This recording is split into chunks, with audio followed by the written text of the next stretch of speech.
Okay, तो अब start करते हैं video number 3, that are the loop diuretics. ठीक है, लूप डायरेटिक्स कौन सी डायरेटिक्स है? जो कि लूप ऑफ हेनले पे काम करेंगे। ठीक है, किधर काम कर रहे हैं? Loop of Henley. ठीक है, उसके अलावा लूप डायरेटिक्स के बारे में एक ये बात है कि ये जो है ना हाई सीलिंग ड्रग्स है। क्या मतलब इसका? कि मतलब अगर हम इंक्रीज़ करें डोज को तो इसका फार्माकोलॉजिकल इफ़ेक्ट भी जो है ना इंक्रीज़ होगा as compare to the thiazide diuretics, जो कि सिर्फ सीलिंग ड्रग्स थी जिसमें अगर डोज इंक्रीज़ करें तो फार्माकोलॉजिकल इफ़ेक्ट इंक्रीज़ नहीं होता था। इसका मैं जो ना कंपैरिजन कर लेता हूँ एक दो पॉइंट में। एक पॉइंट ये हो गया, दूसरा पॉइंट क्या है कि लूप डायरेटिक्स को अगर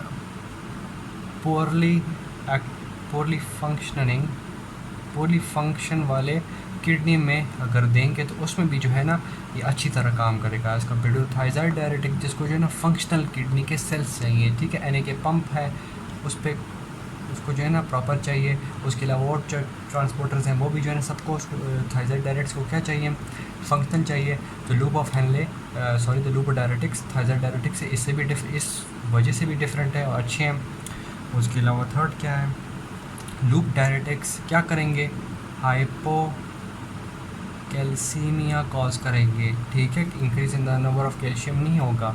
ठीक है, और थाइज़ाइड डायरेटिक्स क्या करेंगे? वो हाइपर कैल्सीमिया कॉज करेंगे।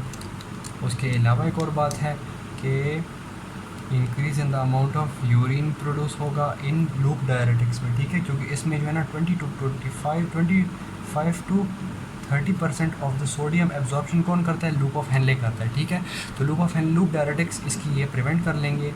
तो अब कोई भी अगर थाइज़ाइड डायरेटिक्स हम साथ थाइज़ाइड डायरेटिक्स तो नहीं दे रहे, सॉरी, अगर कोई भी जो आगे है डिस्टल कन्वॉल्यूटेड टिब्यूल है और एल्डोस्टेरोन का काम है सोडियम एब्जॉर्प्शन, इसकी भी सोडियम एब्जॉर्प्शन कलेक्टिंग डक्ट्स में तो नहीं है, लेकिन बस यही दोनों ही है। ठीक है, तो ये क्या करेंगे? सोडियम एब्जॉर्प्शन करेंगे, लेकिन ये इतनी एब्जॉर्प्शन नहीं करते, ये बहुत थोड़ी सी परसेंटेज में करते हैं। ठीक है, तो इसकी जो अमाउंट है ये फुलफ़िल नहीं कर सकते। ठीक है, तो increase in the number of urine. ठीक है, और जो थाइज़ाइड डायरेटिक्स में हम अगर सोडियम की ब्लॉकेज करेंगे तो यहाँ पे एल्डोस्टेरोन उसको वो जितने यहाँ से लॉस होगा एल्डोस्टेरोन उसको उठा लेगा सारे परसेंटेज। ठीक है, तो इतना लॉस नहीं होगा as compare to the loop of Henle. Loop of Henle में बहुत ज़्यादा अमाउंट ऑफ सोडियम लॉस हो जाएगा। ठीक है, अच्छा, तो बातें हैं further about the loop of Henley.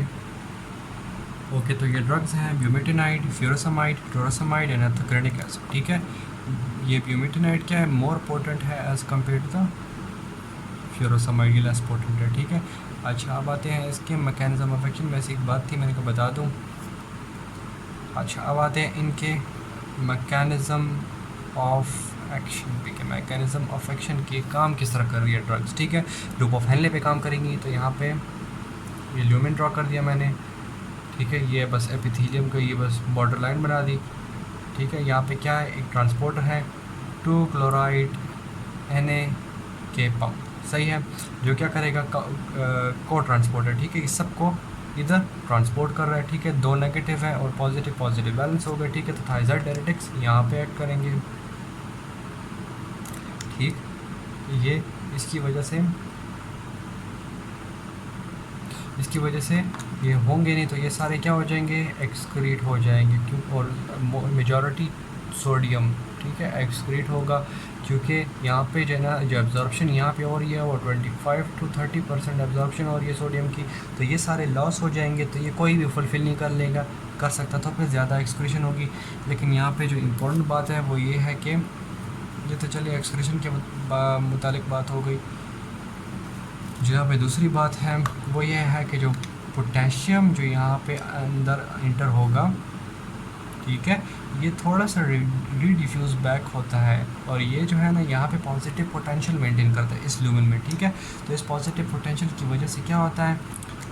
ये अगर फ़र्ज़ कर ले एक एपिथेलियम का सेल था, ठीक है, और ये दूसरा एपिथेलियम का सेल है। ठीक है, इनके दोनों में स्पेस है। ठीक, यहाँ इस पैरासेलुलर, इसको इस जब सेल के सेंटर से पास होगा इनटू द ब्लड, इसको कहते हैं पैरासेलुलर, ठीक है। तो यहाँ पे कैल्शियम और मैग्नीशियम क्या है, पैरासेलुलरली पास हो रहा है, लेकिन उसको पॉजिटिव पोटेंशियल चाहिए ताकि वो जो है ना ये यहाँ से डिफ्यूज़ हो सके। तो ये कौन मेंटेन करता है, पोटेशियम करता है। तो जब पोटेशियम अंदर नहीं जा रहा, वो जो यहाँ पे प्रॉपर जो मेंटेन होगी ना वो नहीं होगी, क्योंकि पोटेशियम क्या हो रहे हैं, सारे फ्लैश आउट हो रहे हैं। तो यहाँ पे जो प्रॉपर मेंटेन होगा और द पॉजिटिव पोटेंशियल वो मेंटेन नहीं होगा, तो ये पुश नहीं होंगे, तो एब्जॉर्प्शन इसकी नहीं होगी। क्या हो जाएंगे, ये दोनों भी एक्सक्रीट हो जाएंगे। तो अगर पेशेंट है हाइपर कैल्सीमिया का पेशेंट है, तो अब क्या होगा, हाइपोकैल्सीमिया हो जाएगा, हाइपोमैग्नीसीमिया हो जाएगा, हाइपोकैलीमिया हो जाएगा, ठीक है। और ये दोनों कम हो जाएंगे, ठीक है, हाइपोनेट्रीमिया और हाइपोक्लोरिनीमिया, ठीक है। ये सारे जो है ना ब्लड में डिक्रीज़ हो जाएंगे सारे आयंस। ये हो गया मैकेनिज्म ऑफ एक्शन इसका, ठीक है। अब आते हैं और इसके थेरेपेटिक पे। ओके, तो बस थेरेपेटिक एक्शन बस इसको इधर ही कर लेता हूँ। अच्छा, यहाँ पे मैंने कह दिया कि कैल्शियम जो है ना एब्जॉर्प्शन नहीं हो रही, एक्सक्रीट हो रहा है, ठीक है। तो एक्सक्रीट हो रहा है, तो अब अगर पेशेंट है हाइपर कैल्सीमिया का, अब वो पेशेंट क्या हो जाएगा, हाइपोकैल्सीमिया हो जाएगा ऑब्वियसली। तो क्या हो गया, टोरेट हो गया।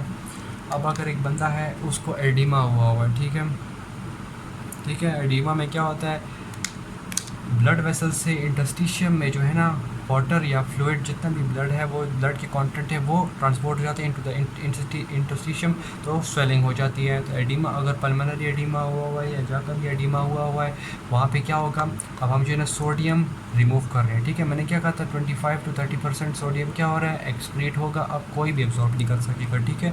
तो कोपस अमाउंट ऑफ यूरिन जो है ना प्रोड्यूस होगा, जिसकी वजह से क्या है, हमारा ब्लड वॉल्यूम डिक्रीज़ हो जाएगा। तो वापस जो है ना इंटस्टिशियम से हमारे ब्लड में वापस ब्लड आ जाएगा और सारा कंटेंट वापस आ जाएगा, ठीक है। ब्लड से ही गया था ना इंटस्टिशियम में, तो वापस सारा आ जाएगा। तो पल्मोनरी एडिमा जो या दूसरा भी कोई टाइप ऑफ एडिमा वो क्या हो जाएगा, वो प्रिवेंट हो जाएगा, ठीक है। और फर्दर आते हैं लूप डायरेटिक के बारे में। अच्छा, तो अब आते हैं फार्माकोकाइनेटिक्स पे इसके।